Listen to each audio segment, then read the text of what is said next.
पश्चिम बंगाल के चुनाव की बात हो जाए, क्योंकि पूरा दम इस समय बीजेपी को इस पे लगाई हुई है कि पश्चिम बंगाल में कैसे चुनाव जीते। बीजेपी की अपनी रणनीति के हिसाब से अंतोगत्वा बीजेपी बिहार में ये इनके इन प्रकरण, नीतीश को झांसा देके भुलावा करके जो भी कहिए, अपना चीफ मिनिस्टर उनका वहाँ आ ही गया। वो चीफ मिनिस्टर सम्राट चौधरी वहाँ कितने कारगर होंगे, उससे बीजेपी की कितनी वोट बढ़ेंगे, बीजेपी का उससे क्या फ़ायदा होगा, ये तो आने वाला समय बताएगा। लेकिन वेस्ट बंगाल एक ऐसा, देखिए वेस्ट बंगाल की एक चीज़ और भी समझ लीजिए। वेस्ट बंगाल, बिहार, जो भारत के 5 सबसे बड़े राज्य हैं जहाँ से सबसे ज़्यादा एमपी, क्योंकि मैं इसलिए इसकी बात कर रहा हूँ कि बीजेपी केवल वोट ही समझती है, जहाँ से सबसे ज़्यादा एमपी आते हैं वो उत्तर प्रदेश 80 एमपी, 48 एमपीज मध्य महाराष्ट्र, 42 वेस्ट बंगाल, 40 बिहार।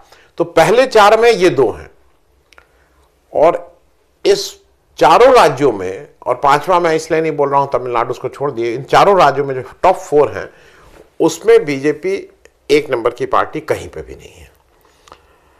अब वेस्ट बंगाल में अगर वो एक, उसको यह है कि किसी भी तरह से आना जरूरी है, और वेस्ट बंगाल की एक और हिस्ट्री है। वेस्ट बंगाल में अगर आप एक बार शासन में बैठ गए तो जनरली उस पार्टी फिर वही लंबे समय तक शासन चलाती है। 1947 में जब देश आज़ाद हुआ तो प्रफुल्ल चंद्र घोष उसके पहले मुख्यमंत्री बने, और फिर एक लंबे समय तक कांग्रेस ने वहाँ रूल किया था। कांग्रेस ने एक से एक स्टालवर्ट्स नेता थे। बिधान चंद्र रॉय सबसे बड़ा नाम जो मेरे जहन में आता है।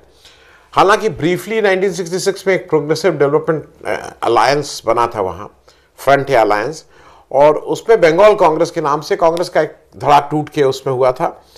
लेकिन फिर कांग्रेस आ गई थी।